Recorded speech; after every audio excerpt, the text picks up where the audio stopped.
An Italian in the lineup for this longbow bronze medal match, Giulia Barbaro, and she goes up against the Argentinian Martina Noale. Look, it looks a little bit like field archery for those that don't know about 3D archery. What are we about to see, Jim? Well, I mean, it's not dissimilar from field, but 3D, it's definitely more of a simulated kind of hunting vibe. Instead of shooting at roundels, which are the round faces with a spot in the middle, you're shooting at a 3D animal or an object, and there are zones on that animal that represent the vital organs, and each one of those vital organs provides you with a different score. So they're trying to, it's a 1 arrow per target, so they're going to try and get the highest score possible. The first arrow of this final is a 5.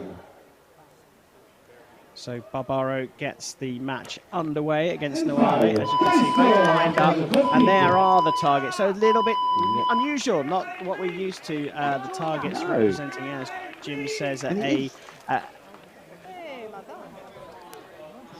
ahead, Jim. It is different shooting a 3D object. I mean, we have kind of 3D vision. We see things in 3D.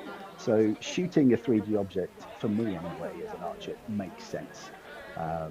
And yeah, I mean, for the most part, these targets are pretty anatomically correct. So you are looking for that sort of kill zone. Most animals, that's probably a heart or a long shot. They provide the most points. The scoring system is for an inner kill, which would probably be the heart shot. We'll be looking at 11 points. The next scoring zone is 10 points, which would probably represent the lungs or a part of the heart. Then you go into the wound section, which is an 8, and then anywhere else on the body is a 5. So, and they both scored a 5 actually on that first target. And of course, for those of you watching, no animals are harmed in 3D archery. They are, as Jim says, simulated targets to all look rubber. Like. Yeah, there you go, they're all rubber. So 5 apiece between Barbaro and Noale as they move on to the second target. And as Jim says, there's just 4 targets here, so this is going to be pretty quick, isn't it? Yeah, they should go through it pretty quickly. The distances for this discipline, maximum of 30 meters, I believe. So judging the distance that's part of the skill, because it's not a known distance. It's a complete sort of you've got to work it out yourself. Oh, I think did we get a miss there?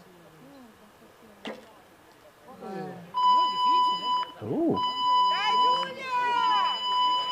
As you can see, very tricky. They're shooting on angles. They're shooting sometimes obscured, although we're in this Roman amphitheatre. And whilst we haven't seen all the targets used yet, they are pretty visible. But as you can see, shooting down at angles, and they'll be shooting up at angles. And Jim, this idea of gauging the distance is ever so crucial.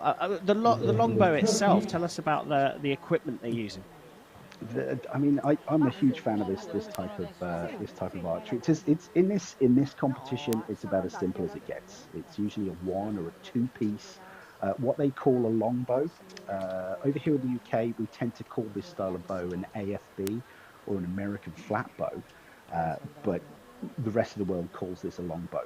I mean, we have the English longbow as a so it gets a bit complicated with the name, but that's just semantics. But it's a very simple bow. Some of the construction of these bows are stunning, and they can run a pretty high price as well, because they're usually all sort of handcrafted from expert bowyers from all over the world. It really is a fantastic bit of equipment, really. It's 5 on the line of the 8. That's really to.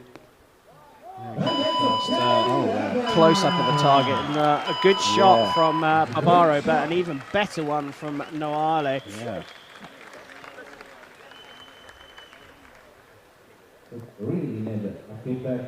I had the pleasure of meeting some of the Argentinian team a few years back when I was in France, and they are such a passionate group of people. I wouldn't have thought Argentina would be that sort of crazy about archery, but they are so passionate. It was wonderful to sort of be among the Argentinians a few years back. They're a real good bunch of guys.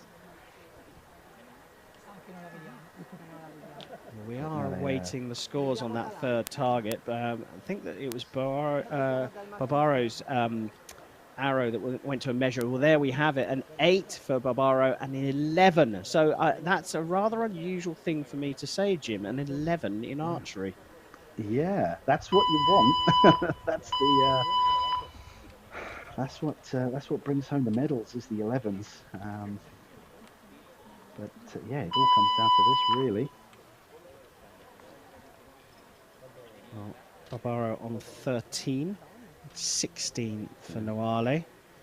Selecting the right arrow is crucial. I mean, because this class is a wooden arrow class, so you've got to make sure your equipment is working right for you.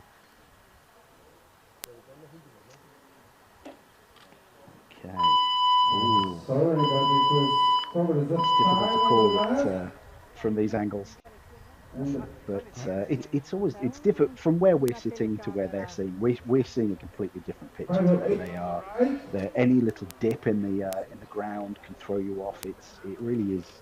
There's a lot going on behind the scenes in the archer's head trying to work out what it is they need to do to make that shot happen. Well, there we have it. The bronze medal does indeed go to Martina Noale. Left the Italian hanging there for a second. Oh, brilliant, mate. Fantastic. Oh, look at her face. She's so happy. There we go. That's what I like to see. Sportsmanship. That's...